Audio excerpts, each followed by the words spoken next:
그걸 누가 모르나? 여유가 없으니 못한 거지. 최근 금융권에서 마련한 노후 준비 강연에 참석한 한 어르신의 말씀입니다. 노후 준비는 60세 이전에 이미 끝나 있어야 합니다. 50대에 시작하면 늦고, 아무리 늦어도 40대에는 시작해야 합니다.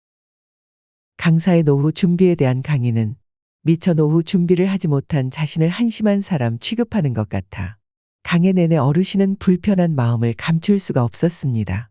그런데 그 어르신뿐만 아니라 강의에 참석한 대부분의 노인들은 맞는 말이긴 한데 누군 하기 싫어서 안 하는가? 먹고 살기 바빠서 못한 거지. 저런 하나마나한 얘기를 듣겠다고 참석한 우리가 바보지. 하고 한숨을 쉬었습니다. 안 하는 게 아니라 못한다. 2024년 통계청의 조사에 의하면 노후 준비가 잘 되어 있다고 응답한 가구는 8.4%에 불과했고 잘 되어 있지 않은 가구가 52.5%나 되었습니다. 특히 생활비가 부족하다고 응답한 가구도 57%나 되었습니다.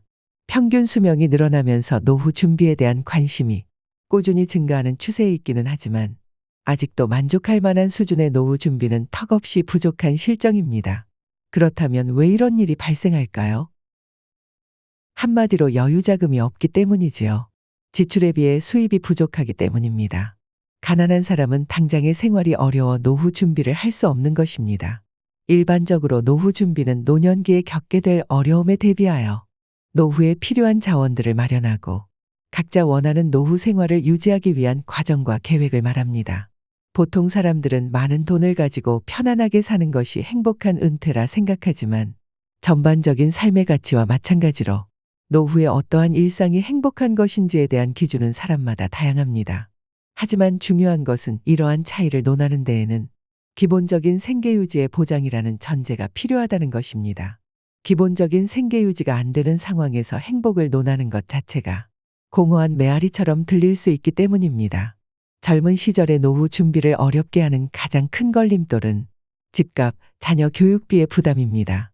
이들이 노후 준비의 필요성을 느끼지 못하거나 몰라서가 아니고 도무지 여유가 없기 때문에 아예 엄두를 내지 못하는 것입니다.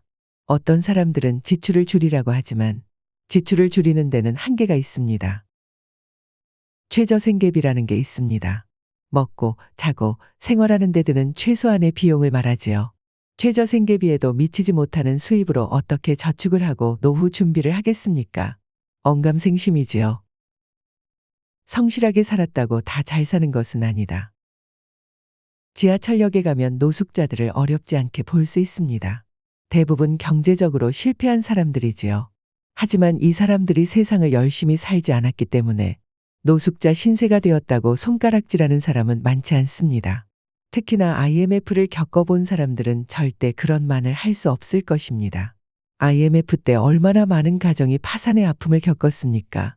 그 시절에 아픈 상처를 가진 사람들은 이렇게 말합니다. 내가 이렇게 살고 있는 것도 내 운명이라고 생각해요. 그렇게 생각해야 마음 편하지요. 그렇지 않으면 단 10분도 못 살아요. 억울하고 분해서. 개인이 열심히 산다고 하더라도 그에 대한 보상이 정당하게 주어지지 않을 수도 있다는 것입니다. 우리 주변에는 평생 낭비 없이 성실하게 살아왔는데 왜 이렇게 비참한 노후를 맞아야 하는가라고 한탄하는 노인들이 의외로 많습니다. 가난은 나라님도 구제하지 못한다. 가난은 나라도 구제하지 못한다는 말이 있습니다. 나라가 가난한 사람을 구제하는 것은 한계가 있다는 말입니다. 이 말은 빈곤 문제를 국가에서 근본적으로 해결하기가 어려운 것이라는 의미를 담고 있다고도 할 수 있습니다.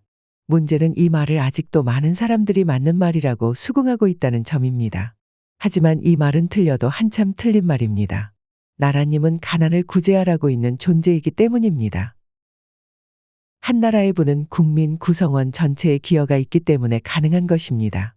물건을 만들고 소비하고 경제활동을 하는 국민 개개인이 있기 때문에 나라의 부가 축적되는 것입니다. 국가의 부에 기여한 정도의 크고 작은 차이가 있을 뿐 국민 개개인 모두는 국가의 부에 기여한 것입니다. 개인이든 법인이든 누구나 세금을 냅니다. 수많은 명목으로 각종 세금을 냅니다.